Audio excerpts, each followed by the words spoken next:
안녕하세요. 절대값TV의 명품 PD 한PD입니다. 자, 오늘 이 시간은 영끌 B2 하지 말라고 왜 너희들이 걱정해? 자, 이 타이틀을 가지고 한번 이야기해 보겠습니다. 최근에 정부가 신용대출을 줄이겠다고 발표를 했어요. 제가 이 발표를 보면서 느낀 것은 이 정부, 좌파 정부의 특징이 뭐냐면, 자, 통제 경제가 지나치다. 부동산 시장은 완벽하게 통제를 하고 있고, 정부가 이제 금융시장, 금융시장의 어떤 자금의 움직임을 보니까 20, 30대가 신용대출을 너무 많이 쓰더라는 거죠. 자, 너무 많이 쓰는데, 자, 그 금액들이 주식시장으로도 들어갈 것이고, 부동산 시장에 영끌로도 들어가고, 그 파악을 하고 나서, 신용대출 조이기를 시작을 했다는 거죠.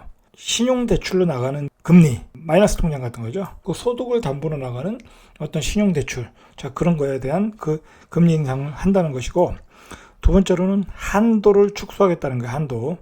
대략 30%에서 50% 정도, 대출 금액의 30%에서 50% 정도 축소하고, 우대금리도 축소하고, 금융위원회죠. 그리고 금감원이 압박을 해가지고, 금융당국이 은행권에 요구를 했다고 그래요. 자, 그래서 대략 이제 보니까 의사, 변호사, 이 고신용, 고소득 전문직 같은 경우는 이제 4억 정도 나갔는데 앞으로 2억 정도로 축소하겠다. 신문 기사로 이제 나오고 있어요. 이 이야기가 나온 것은 한 저번 주 정도부터 슬슬 기사화가 됐었어요. 이제 본격적으로 이제 금융위가 요구한 것은 요구해서 기사화된 것은 엊그저께 한 이틀 전 정도. 이게 좀 아이러니하게도 신용대출을 줄이겠다라는 이야기가 나올 때부터 사실 주식시장은 꼬꾸라지기 시작했어요. 그 주식시장이 고점을 치고 최근에 폭락을 하지 않았습니까? 한 150포인트 이상 폭락을 했죠. 코스닥 같은 경우에 한 20%, 30% 고점 대비 한 30% 그렇게 빠진 주식들이 많았잖아요. 기사화할 때부터 나왔다는 거죠. 그만큼 이제 주식시장의 유동성을 차지하는 부분이 개인의 신용대출 부분이 많으니까. 자, 그 뒤에서 보겠지만 개인이 신용융자로 들어온 게 한 17조가 돼요. 자, 이제 그런 돈들이 이제 아무래도 대출을 줘야겠다고 그러면 다시 통장으로 들어가야 되니까 음주를 했겠죠. 자, 그때부터 어쨌든 주식시장 빠지기 시작했어요. 정부가 이야기할 때부터. 자, 그리고 정부가 나온 이야기가 나올 때 그 부동산 시장에 아직도 마찬가지고 30대가 영끌을 해가지고 아직도 그 중저가 아파트를 구매를 하고 있어요. 어떤 구 단위로 보면은 심지어 40 몇 프로가 30대가 아직도 신고가를 찍으면서 아파트를 사고 있다. 자, 그 얘기는 이제 그 사람들이 이제 아직도 영끌을 하고 있다는 거예요. 정부가 30대에게 신호를 줬죠. 사인을 줬죠. 패닉 바잉 하지 말으라고 사인을 줬는데도 불구하고 아직도 사고 있다. 자, 이제 그게 또 그럴 수밖에 없는 게 우리가 이제 그 신혼특공이라고 그러잖아요. 신혼특공. 청약을 할 때 신혼특공으로 청약을 하는 경우가 있는데 3기 신도시에서 사전 청약을 할 때 신혼특공 물량 배정을 많이 했어요. 많이 했는데, 자, 그 경쟁률이 사실상 우리가 이제 그 증산뉴타운인가요? 그곳에서 신혼특공을 했을 때 300대 1이 넘었어요. 물론 이제 증산뉴타운은 인기단지니까 3기 신도시부는 좀 경쟁률이 처지겠지만 그래도 100대 1, 200대 1은 되지 않겠냐 이거죠. 지역에 따라 다르겠지만. 자, 그만큼 신혼특공을 받기도 힘들다는 거예요. 자, 그리고 아직도 시장에서 사전 청약 또는 본 청약에서 신혼특공으로 못 받는 분들은 영끌을 할 수밖에 없는 거죠. 자, 그런데 이 영끌이 왜 문제냐면 만약에 이 30대들이 계속해서 30대, 40대들이 계속해서 부동산 시장에서 영끌을 하면 이 부동산 시장은 잡히질 않아요. 자, 지금 문제가 되는 거는 중저가 시장을 그 30대들이 패닉바잉하고 영끌해서 계속 사니까 단지별로 계속 신고가가 나온다는 것을 정부가 걱정하는 것이고, 그 다음에 이제 똘똘한 한 채. 자, 똘똘한 한 채는 어떤 요즘 시장의 트렌드이고 또 기조이고 투자 전략이 되다 보니까 고가 아파트군에서는 또 계속 또 신고가가 나오고 있고, 실제로 나오고 있고. 자, 그러다 보니까 그쪽에서도 가격이 안 잡히고, 상위가 아파트에서도 똘똘한 한 채로 접근을 하다 보니까 가격이 안 잡히고, 중저가 아파트에서 영끌을 해서 또 가격이 안 잡히고, 자, 그리고 시장에 나오는 매물들은 다 증여로 다 돌아가고 있고, 자, 그리고 임대차 보호 3법으로 해서 전셋값이 급등을 하니까 오히려 시장에 매물은 안 나오고 정부가 생각하는 그 방향으로 주택 시장의 안정화로 안 갈 것 같은 생각이 드는 것 같아요. 정부 입장에서는. 자, 그래서 정부 입장에서는 이 영끌을 좀 막아야 되겠다. 두 가지 목적이 있겠죠. 영끌과 비투는 이제 빚을 내서 주식 투자를 하는 거예요. 자, 그것을 막아야 되겠다는 생각에서 이렇게 신용대출 조이기를 시작을 했다는 거예요. 자, 그런데 냉정하게 생각해 보면 조금 문제가 조금 있어요. 영끌을 하는 것은 우리가 이제 차지하고 그것은 이제 나중에 이야기하고 사실 뭐 영끌을 해서 문제될 건 없어요. 집값은 올라갈 수 있지만 정부 입장에서는 그게 집값이 올라가는 게 걱정이 되지만 그걸 사는 사람 입장에서는 문제가 없어요. 문제가 별로 될 게 없어요. 왜 그러냐면 영끌을 해서 집을 사서 설령 고점을 찍어도 주택이라는 것은 이제 장기적으로는 우상향하는 그 경향이 있으니까 자, 그 영끌은 그렇게 문제가 안 돼요. 단기적으로 그게 고점이 될 수는 있어도. 자, 그렇지만 주식시장은 안 그래요. 주식시장은 거품이 어마어마하게 낀 주식들이 많잖아요. 고점에 올라가면. 그건 우량주도 마찬가지예요. 우리가 예전에 그 차화정 주식이 한창 갈 때는 그 차화정 주식의 고점과 그 차화정 주식의 지금의 현재가를 비교하면 한 5분의 1 토막, 어떤 건 심지어는 10분의 1 토막, 20분의 1 토막 난 것도 있어요. 주식시장은 그렇게 폭락을 할 수 있다는 거예요. 폭락을. 그런 점에서 정부가 이 비투도 고심이 가는 거예요. 고심을 할 수밖에 없는 거예요. 비투에서 무리하게 주식 투자를 하는데 주식시장을 또 냉정하게 보는 그 전문가들이 있지 않겠어요? 정부 입장에서도 그런 조언을 받았겠죠. 너무나 많은 비투가 들어오고 있다. 비투가 주식시장에 들어와서 그게 고점을 찍고 폭락을 한다면 사회 문제가 될 수 있다는 거예요. 자, 그게 현재 17조가 들어왔다는 거. 사상 최대. 그렇게 많이 들어온 적이 없어요. 뒤에서 보겠지만. 자, 그런 문제 때문에 신용대출 조이기를 시작했다. 자, 그런데 저는 개인적으로 이 문제에 대해서는 지나친 통제경제가 될 수 있다는 거예요. 지나친 통제경제. 자, 정부 입장에서는 이게 사회적 문제가 될 수 있어서 이걸 조이기를 한다고 했지만 글쎄요, 정부가 이러한 그 개인들의 투자에 돈을 빌려서 투자하는 거에 대해서 통제까지 할 권한이 있는가? 과연 할 권한이 있는가도 우리가 한번 생각해 볼 문제고, 이렇게 해도 되는가? 자, 정부는 계속 계층 사다리를 다 걷어내고 있잖아요. 빚을 내서 집을 살 수 있는 사람들 DTI를 규제를 해서 집을 못 사게 했고, 예를 들어서 빚을 내서 레버리지로 주식을 할 수 있는 사람도 못 하게 하고, 자, 영끌을 해서 집을 사야 될 사람도 못 사게 하고, 자, 이런 지나친 그 계층 사다리를 다 걷어간다는 거예요. 이러한 그 신용대출 죽이기는. 자, 그리고, 지금은 세계적인 초저금리 시대예요. 초저금리 시대. 어쨌든, 우리는 그 자본주의에 살고 있기 때문에, 자본주의는 어떤 시장 경제로 가기 때문에, 시장 경제에서 투자, 그런 것은 일상적으로 일어나고 누군가는 손해를 보고 누군가는 거기에서 큰 대박을 치고 그렇게 해서 흘러가는 거예요. 그렇게 해서 흘러가는 건데 자, 그런 것을 지나치게 통제를 하겠다. 자, 그것은 조금 문제가 있는 것 같아요. 뒷부분에서 더 자세히 이야기하겠습니다. 지금 현 시점에서 정부가 이렇게 하는 것은 목표는 영끌이에요. 제가 보기에 영끌을 해서 부동산에 들어오는 자금을 막겠다라는 거예요. 왜 그러냐면 만약에 이제 계속 30대가 영끌을 해서 중저가 아파트의 가격을 올린다고 하면 또 부동산 가격은 폭등할 수밖에 없어요. 자, 매물은 없고. 자, 그 신고가를 영끌해서 그 사람들이 계속 찍어댄다. 그리고 지금 전세가는 또 폭등을 한다. 현 상황에서 폭등하고 있지 않습니까? 그리고 내년도 전세 시장은 안 좋아질 수밖에 없어요. 자, 그러니까 그 영끌을 막지 않으면 부동산 시장은 폭등할 수밖에 없어요. 자, 부동산이 폭등하면 이 좌파 정부는 기반이 흔들릴 수가 있어요. 지금 분위기로 봐서는. 부동산 정책에 대한 비판이 심하잖아요. 근데 내년에도 또 집값이 또 폭등한다. 자, 그때는 진짜 돌아올 수 없는 강이 되는 거예요.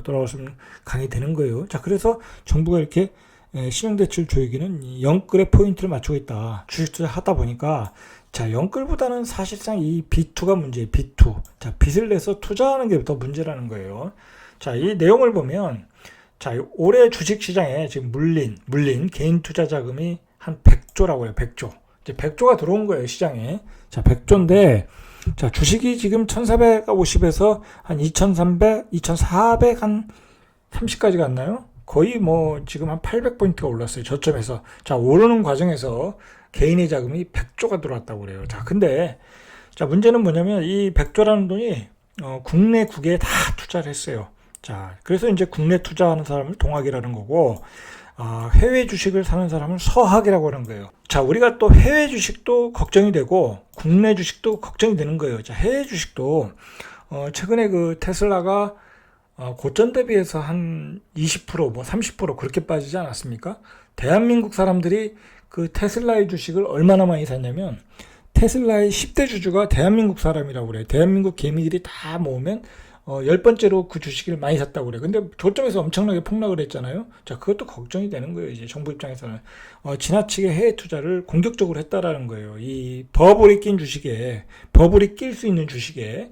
자, 그리고 국내 주식도 마찬가지예요. 100조가 들어왔는데 그걸 다 1400에서 사진 않았겠죠? 그렇잖아요. 개인들도 뭐 그렇게 그건 스마트한 머니들이고 이제 고점을 치고 내려오는 주식들에 물리신 분들이 많단 말이에요. 자, 그런 돈들이 많이 들어가는 것 같다. 정부가 판단하기에는. 자, 그래서 정부가 판단하기에 그게 걱정이 되니까 지난주부터 이 신용 대출의 신용의 대출에 조금 제한을 걸어야 되겠다. 문제를 삼는 거예요. 자, 이제 어쨌든 최근에 그 주식이 폭락을 하다 보니까 이 반대 매매가 시작이 됐어요. 자, 반대 매매라는 게 주식시장에서 이제 자기 주식을 담보로 해서 뭐 30%, 50% 이렇게 주식을 더 사는 거죠. 자, 그러다 보면 주식값이 폭락하면 담보 가치가 떨어지면 반대 매매가 나가는 건데, 자, 그게 이제 300억이 나갔다고 그래요. 벌써 이 300억 이상 더 나갔겠죠. 정부가 보니까 영끌 세대 매수 비중이 한 40%라고 그래요. 40%. 자, 8월 달에 40%. 자, 8월 달에 서울의 그 중저가 아파트를 산 사람의 비율이 30대가 40%라고 그래요. 그럼 30대가 무슨 돈 있어서 샀겠습니까? 다 연끌을 했다는 거예요. 자, 마찬가지입니다. 주식시장도. 주식 투자도 개미 투자자 30%는, 개미 투자자의 30% 정도는 20대와 30%라는 거예요. 이 개미 투자자 20대 30%가 왜 이렇게 그 많이 주식 투자를 하냐? 요즘은 이게 모바일로 가능하잖아요. 모바일 HTS로 가능하다 보니까 많은 그 개인 투자자들이 쉽게 주식을 사고 파는 거예요. 그래서 나온 얘기가 오치기 아닙니까? 5% 먹고 팔기. 자, 대충 보니까 신용융자가 17조 2천억이라고 해요. 자, 3개월 만에 5조가 증가했다고 했습니다. 이 정부가 이게 걱정하는 게 이거예요. 정부가 걱정하는 게 너무 많은 돈들이 이 주식시장으로 들어오고 있다. 자, 이렇게 많이 들어온 게 바로 20년 전 닷컴 버블하고 12년 전 주식 펀드 열풍 때 이렇게 많은 돈이 들어왔다는 거예요. 그때하고 열기가 똑같다는 거예요. 자, 이게 왜 문제가 되냐면 여러분 생각을 하셔야 돼요. 주식시장에서 성공할 확률은 아무리 크게 잡아도 10%밖에 안 돼요. 10%. 10사람 중에 한 사람 정도만 돈을 벌 수 있다. 자, 그런데 그 한 사람도 또 다시 이제 돈을 또 더 많이 가져와서 또 투자하는 경우가 있어요. 돈을 많이 벌었기 때문에. 그러면 그 사람 또 깨질 수가 있어요. 그럼 결국은 주식시장에서 트레이닝 개념으로 뭐 장기 투자하시는 분들은 이제 돈을 많이 벌겠지만, 근데 주식시장에서 장기 투자하시는 분들이 생각보다 많지 않아요. 자, 그러니까 주식시장에서 최종적으로 수익을 내서 가져갈 수 있는 사람들은 5%도 안 된다는 거예요. 5%도 안 된다. 통계적으로. 자, 5%도 안 되는 거예요. 자, 그러니까 정부는 그걸 알고 있겠죠. 그러니까 빚을 내서 주식시장으로 마구마구 들어오는 돈이 걱정이 되는 거죠. 걱정이 되는 거죠. 사실 그것보다는 바로 이제 주택시장 영끌이 더 걱정이 됐다. 왜냐면 영끌에 의해서 주택시장이 폭등을 하면 정권의 기반이 흔들리니까. 자, 그래서 신용대출 주기기를 한다는 거예요. 자, 그런데 이것까지 조일 필요가 정부가 있겠느냐. 이제 그런 거에 대해서 우리가 한번 의문점을 가져봐야 되는 거예요. 20대, 30대가 공격적으로 이제 투자를 했어요. 아파트 시장에서도 그렇고, 비트코인에서도 그랬고, 최근에 주식 시장에서도 공격적인 투자를 했어요. 자, 근데 그들이 왜 공격적인 투자를 했나 우리가 한번 생각을 해봐야 돼요. 정부의 그 주택 공급 확대 정책은 한마디로 그림의 떡이에요. 신혼특공도 수백 대 1이 넘기 때문에 결국은 로또다. 거기에 기댈 수는 없죠. 그 로또에 기대서 우리가 미래를 설계할 수가 없는 거죠. 자, 그리고 이제 그들은 깨우친 거예요. 투자를 안 하면 부자가 될 수가 없다. 자, 예전에 우리 세대 때, 그 50대, 또는 40대 후반, 지금 60대 세대는 경제 성장 시대에 살았기 때문에 그냥 집도 쉽게 사고, 취업도 쉬웠고, 집도 쉽게 사고, 집도 많이 올랐고, 굳이 공격적으로 투자를 안 해도 부자가 됐어요. 자산을 늘릴 수 있었던 거예요. 자, 그런데 지금의 세대는 그렇지 않죠. 이 30대들은 풍요롭게 자란 세대예요. 우리 아버지 밑에서 풍요롭게 자랐잖아요. 우리 세대 때보다는. 자, 그런데 자신은 풍요롭게 살았는데 자신이 처한 현실은 굉장히 불만족이에요. 나아지는 게 없다. 이거 아버지만도 못하다는 거예요. 뭐가 아버지만도 못하냐? 이 세대가 바로 이제 취업난. 그다음에 소득도 그래요. 이제 비정규직도 많고 요즘 반정규직이라는 또 말도 있어요. 취업이 엄청나게 어렵잖아요. 그리고 대기업이나 가야 이제 억대 연봉이 되는 거고. 자, 현실은 거의 비극이에요. 비극. 자, 거기다가 또 코로나도 만났어요. 자, 그러니까 직장에서 30대에 거의 명퇴하는 사람도 많이 나오고, 자, 이러한 그 불행한 현실이 있다는 거예요. 이 불행한 현실에다가 그냥 뭐랄까요, 주택시장은 폭등을 하고, 주식시장은 폭락을 했다, 폭등했지만, 그러한 가운데서 또 비트코인은 폭등을 하고, 자, 이제 눈을 뜰 수밖에 없는 거죠. 이 30대는 그러면 나는 투자를 해야 된다. 투자자의 삶을 살아야 지금 양극화되는 사회에서 내가 따라갈 수 있다. 안 그러면 내 삶은 중산층 밑으로 떨어질 수 있다. 자, 자각을 하고 투자를 했어요. 자, 문제는 뭐냐면 이 30대가 아무런 준비 없이 이런 투자를 하고 있다는 거예요. 그냥 갑작스럽게 닥친 현실에, 물론 이제 대학교 때부터 주식 투자를 하고 부동산 공부를 하고 그런 친구들도 있겠지만 그런 친구들이 얼마나 되겠어요. 대부분의 사람들이 이 시장에서 누가 주식해서 벌었다. 자, 그래서 이렇게 동참하는 경우가 많았을 거란 말이에요. 자, 준비가 안 된 상태에서 투자로 들어왔다는 거예요. 비트코인 마찬가지고, 주택시장 마찬가지고, 그 다음에 주식 마찬가지고. 주식은 특히 경험, 공부. 자, 그게 없이 투자를 하면 100전 100패 할 수밖에 없는 거예요. 설령 내가 운 좋게 상승시장에서 돈을 벌어도 그 다음에 깨지는 게 주식시장이에요. 지금 30대는 뭘 보고 자랐냐? 자, 이 버블이 커지는 시대에 살고 있는 거예요. 주택시장에 초저금리로 인해서 주택시장이 2배, 3배 오르는 것을 봤고, 그 다음에 주식도 2배, 3배 오르는 코로나 바이러스의 충격으로 2배, 3배 오르는 것을 본 거예요. 오르는 것을 본 거지 그 주식을 사서 이득을 본 게 아니라는 거예요. 이득을 본 게 아니다. 자, 거기서 문제가 있는 거예요. 거기서 주식시장이 예를 들어서 어떤 코스닥 종목이나 어떤 종목이 바닥에서 한 3배 올라갔어요. 3배 올라갔는데, 자, 그게 이제 한 10% 조정을 받는 거야. 그러니까 싸다고 들어오는 거예요. 싸다고. 이 주식이 하락 추세로 들어갔는데 싸다고 계속 들어오는 거야. 이거 문제가 있는 거예요. 자, 여러분, 이게 조금 주식에 대한 얘기인데 생각을 해봐야 될 게 뭐냐면, 여러분 주식을 하는 것도 제가 이제 주식을 하니까 이제 알려드린다면, 절대로 이게 경험이 없잖아요. 경험이 없으니까 자꾸 이제 방송을 봐요. 블로그도 보고 읽고 유튜브도 보고. 자, 근데 거기 유튜브에 나오는 사람들, 그리고 다 증권사 관련 전문가들이잖아요. 증권사와 관련이 있는 거예요. 자, 그러면 증권사에서 시향을 예측해 주는 사람들은 시장을 안 좋게 볼 수가 없어요. 대세 상승장이라고 대세를 찍고 하락 추세로 간다라고 이야기를 할 수가 없다라는 거예요. 자, 그런 사람들의 이야기를 들으면 그냥 그 사람들의 어떤 예측에 추종을 하면서 매매를 할 수밖에 없어요. 그러면 계속 하락 추세인데도 주식을 사게 되는 거예요. 자, 그러니까 그런 경험이 없으니까 결국은 계속 물타기를 하게 되는 거예요. 자, 정부가 볼 때는 그런 것이 걱정이 되는 거예요. 분명히 주식은 고점을 찍을 수도 있고 안 찍을 수도 있지만 찍을 확률이 높은데, 예를 들어서 그렇다는 거예요. 예를 들어서 그런데 계속 신용융자로 개인들이 깔고 들어온다. 자, 그러면 문제가 있다는 거예요. 신용융자를 가지고 아니라 자기 돈을 가지고 장기 투자한다. 그런 것은 정부가 걱정을 안 하겠지만 정부가 보기에는 그것도 걱정이 되더라. 그런 점도 걱정이 된다는 거예요. 자, 근데 또 젊은이들이 무엇을 보았냐면 유튜브에 쏟아지는 신화 스토리를 본 거야. 이게 문제는 거예요, 이게. 자, 유튜브에 요즘 또 뜨는 분들 있잖아요. 슈퍼개미 누구누구, 슈퍼개미 누구누구, 요즘 많이 나오잖아요. 요즘 이상하게 또 이제 원래는 또 잘 활동을 안 하거든요. 얼굴을 드러내지 않는데 무슨 이유인지 굉장히 나와서 친절하게 투자 방법도 알려주고 어떤 그것은 바람직한 현상이에요. 제가 보기에 그 사람들이 자신의 노하우를 알려주니까 바람직한 현상이에요. 자, 그것은 문제가 없는데, 자, 그것을 보고 환상에 쌓일 수 있다는 거죠. 환상에. 나도 저 사람처럼 슈퍼개미가 될 수 있다. 자, 될 수 있어요. 물론 열심히 하면 될 수 있어요. 자, 그런데 문제가 있어요. 문제가.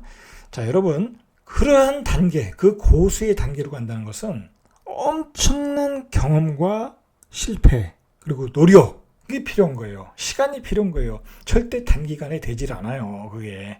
특히 주식시장은 그게 단기간에 안 돼요. 상승 하락의 몇 사이클, 그 다음에 폭락의 몇 사이클을 거쳐야 돼요. 예를 들어 IMF도 거쳐야 되고, 금융위기도 거쳐야 되고, 9.11 테러도 거쳐야 되고, 그런 테러 시장에서 폭락도 맞아봐야 되고, 그래야 그 하락장에서 버틸 수 있는 거예요. 여러분, 신용으로 들어갔는데, 요즘 최근에 폭락했잖아요? 요즘 폭락하는데 신용으로 샀다면, 이 정도 폭락에도 여러분 주식시장에서 버틸 수가 없어요. 그러면 신용으로 샀기 때문에 실제적으로 50%, 60% 빠진 거야. 자, 그러니까 당연히, 그러면 이제 거기서 10%만 더 빠지면 깡통인데, 반대매매 나가야 되니까, 버틸 수가 없는 거예요. 그냥 안절부절하는 거야, 안절부절. 그때부터는. 자, 버틸 수가 없는 거예요. 어쨌든 이 사람이라는 것은 자기가 좋은 것만 보게 되는 거기 때문에, 유튜브에서 나오는 성공한 100대, 100억대, 200억, 몇백억을 번 사람들의 이야기가 자기가 될 수 있다라는 자기 확증적 편향을 가지고 또 주식시장에 접근하는 거예요. 실제로는 단기간에 될 수가 없는 건데, 엄청난 노력이 필요하고 엄청난 경험이 필요한 거예요. 자, 그런 점이 있다는 거예요, 주식시장은. 자, 그러니까 비트로 가지고 주식시장에 겁없이 덤벼드는 사람은 거의 그냥 자살행위나 마찬가지건, 자살행위나. 반면 주식을 잘하는 사람은, 주식 투자 고수들은 주식시장은 그냥 그 사람들의 현금 자동 출납기. 이렇게 주식시장은 결국은 남의 돈을 내 주머니로 가지고 오는 게임이에요. 내가 고점에 팔면 누군가 고점에 사야 되잖아요. 근데 그 주식은 또 빠지거든요. 자, 결국은 남의 주머니에서 내 지갑으로 가져오는 게임이다. 얼마나 냉혹하겠어요, 그게. 자, 그 냉혹한 현실에 공부도 안 하고 어떤 경험도 없이 신용을 가지고 들어온다. 그건 그냥 내 돈 가져가라는 이야기예요. 문제는 뭐냐면 이 영끌, 비투, 이 두 부류들이, 30대의 두 부류들이 성공할까? 한번 이야기를 해보죠. 자, 저는 주택 영끌은 우리가 걱정할 필요 없어요. 자, 주택시장은 주식시장하고 틀려요. 여기는 그냥 남의 돈을 이렇게 뺏어먹는 게임이 아니잖아요. 내가 사서 좋은 아파트 사가지고 있으면 설령 좀 비싸게 사도 나중에 시간이 지나면 다시 올라가요. 그것은 왜 그러냐면 화폐 가치가 하락을 하니까. 화폐 가치가 하락을 하니까. 그리고 인플레이션 효과에 의해서 계속 올라갈 수밖에 없어요. 자, 그러니까 그런 사람들은 걱정할 필요가 없어요. 근데 정부가 지금 신용대출 조이게 하는 부분은 바로 이 부분이라는 게 문제죠. 이 부분에서 또 사다리 걷어차기를 하고 있다는 거죠. 만약에 또 그렇다고 하면 20, 30대는 상대적 좌절감을 겪을 수밖에 없다. 자, 근데 이제 반면에 이 주식시장에서의 비투는 문제가 있어요. 비투가. 자, 앞에서도 말했듯이 주식은 많은 경험과 고도의 훈련이 필요해요. 엄청난 고도의 훈련이 필요해요. 여러분, 이게 이제 무슨 말인지 잘 모르겠지만, 주식시장은 내가 거래를 하다 보면 계속 노하우가 생겨가지고, 자기가 또 잘하는 종목군들이 생겨요. 한마디로 길이 보이는 거야, 길이 보이다 보면, 이렇게 트레이닝도 쉽게 되고, 들어갈 타이밍과 빠져나올 타이밍, 그리고 위험 관리가 되는 거예요. 어느 순간에, 이거는 위험하다 그러면 또 다 손절을 치고 나올 수도 있어야 되고, 그냥, 하는 순간에 주식은 또 10%, 20% 빠지니까. 자, 그래서 주식이 어려운 거예요. 순간적인 타이밍을 못 잡는 거예요, 여러분들은. 자, 그러한 것을 알고 좀 주식시장에 접근을 해야 돼요. 자, 그리고 이제 여러분들 꼭 생각하셔야 될 게, 주식시장에 있는 대부분의 정보는 거의 쓰레기라고 보시면 돼요, 쓰레기. 자, 주식시장에 있는 정보를 가지고 내가 주식의 종목을 고르겠다. 그거는 굉장히 미련한 방법이고, 물론 이제 거시적인 전망, 예를 들어서 앞으로 인공지능이 유명한 거야. 앞으로 전기차가 괜찮을 거야. 그런 거시적인 전망은 뭐 문제가 없어요. 근데 예를 들어서 뭐 종합지수를 예측한다든지, 뭐 예를 들어서 어떤 종목이 뭐 올라간다든지, 뭐 그러한 그 단기적인 전망, 뭐 그런 것들은 도움이 되는 게 없다. 자, 그러니까 결국은 주식시장에서 자기 인사이트를 가지려면 많은 그 경험과 훈련, 사건, 사고를 겪어봐야 돼요. 자, 그러다 보면, 이게 좀 꺾였다, 장이. 내가 지금 빠져나와서 쉬어야 될 때다. 내가 공격적으로 투자를 해야 될 때다. 자, 그 감이 생기는 거예요. 자, 그러니까 결국은 여러분 웬만해서는 그 주식시장에 있는 정보들을 소화할 능력이 없어요. 여러분들 절대 소화할 능력 없어요. 자, 요즘 같은 경우에 여러분 장이 폭락을 한다고 하면 예를 들어서 막 그 증권사 애널들 뭐 전문가들 나와서 장이 앞으로 어떻게 될 거다 많이 얘기를 하잖아요. 그러면 또 그 사람 말을 믿어요. 자, 근데 저는 잘 안 보는데 가끔 이렇게 심심해서 보면은 들을 내용이 없어요. 그 사람들도 뭔 소리 하는지도 몰라요. 자기들도 지금 헤매고 있는 거야. 헤매고 있는 거예요. 그러니까 결국은 정보를 소화할 능력을 갖춰라 이거예요. 그 정보를 역으로 받아칠 수 있어야 되는 거예요. 역으로. 자기 인사이트를 가져야 되는 거예요. 자, 어쨌든 제가 보기에는 지금 주식시장은 신용융자가 17조예요. 17조. 자, 이걸 가지고는 주식시장이 올라갈 수가 없어요. 제가 보기에는 올라갈 수가 없다. 요즘 미국이 중국에 대해서 양털 깎기를 한다고 그러지 않습니까? 중국이 너무 이제 커가니까 G2 미국 다음으로 커가고 있으니까 저거 그대로 놔뒀다가 미국의 안보가 위협을 받는다고 생각하잖아요.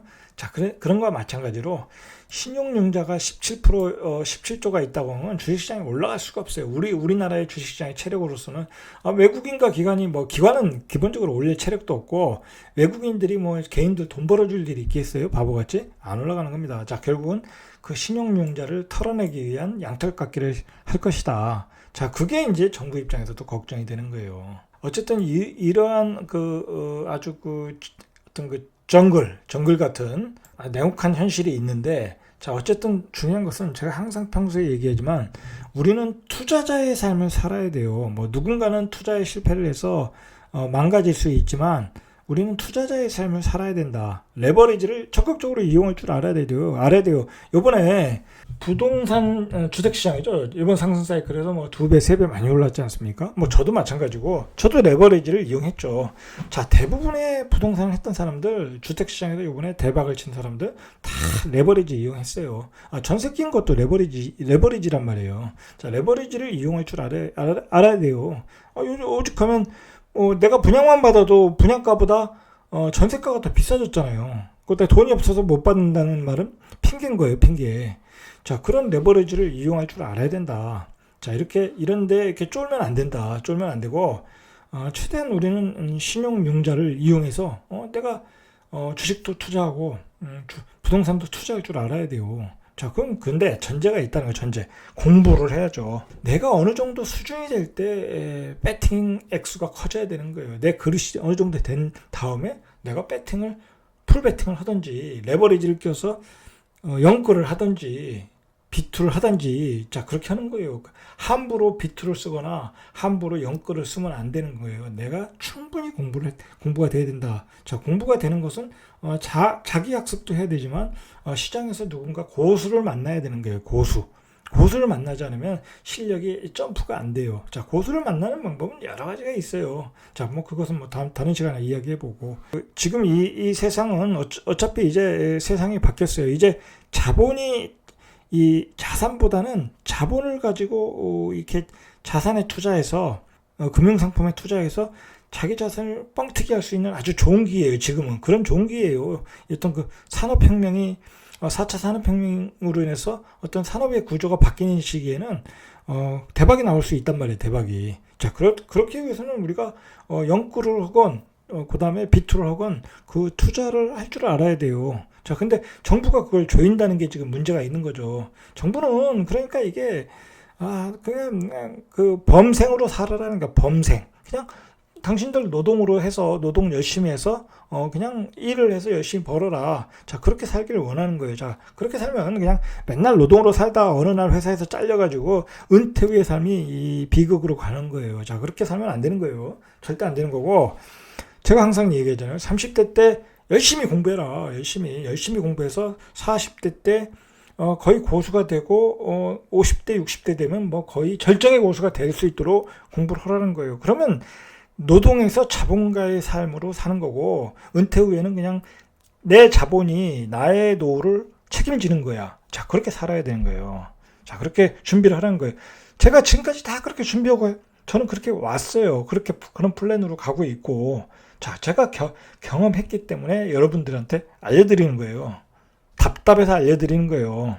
그냥 무식하게 비투 영끌하지 말고 공부를 하라는 얘기예요.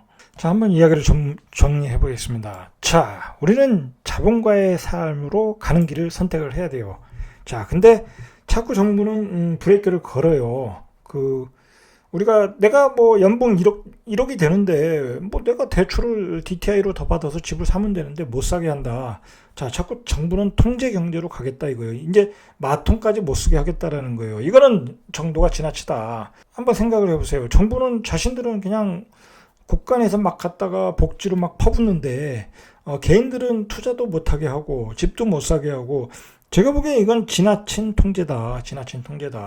자본주의는 자기가 공부한 능력에 따라 투자도 할 수 있어야 되고, 그 레버리지를 가지고 와서 투자도 해서 어떤 그 계급의 상승도 해야 되는 건데, 그 계급의 상승을 막고 있다는 거예요, 정부가. 자, 그러면 안 되는 거예요. 자, 그렇게 살면은 그냥 노동으로 살라는 거예요. 자, 우리가 노동으로 산다는 것은 그 회사에 묶여 있는 거예요. 내가 노예가 되는 거야. 내가 노예가. 자, 노예의 삶을 살다가 어느 날 잘리잖아요. 회사가 코로나 바이러스로 매출이 없다니까 잘리잖아. 그 여행사에서도 잘리고 기장 오는 사람도 잘리고, 이게 뭐냐고요. 자, 그러니까 이제 이 자본주의 시스템에서 우리가 살려고 하면 노동으로 살려고 하면 안 돼요. 이제 어떻게든 자본가의 삶을 살아야 되는데, 자본가의 삶을 살기 위한 레버리지를 이용하는 방법, 투자하는 방법을 배우라는 거예요. 자, 정부는 자꾸 그 자본가의 삶을 포기하라고 하는 거야. 나오는 정책마다. 자, 그거 무시하라는 거예요. 자, 정부가 전해주면 최대한 받아서 하시라는 거예요. 자, 우리는 제가 다 경험해봤고, 제 주위에 다 부자가 된 사람들은 다 이런 레버리지로 자산을 만든 사람들이에요. 자, 그 레버리지를 젊어서 경험을 하라는 거예요. 절대 젊어서 경험 안 하고 나이 들어서 경험하면 감이 떨어지는 거예요. 50대 때 경험하면 감이 떨어지는 거예요. 제가 지금 주식 투자를 50대 때 배웠어요. 아, 그럼 못 따라가요. 제가 보기엔 못 따라가.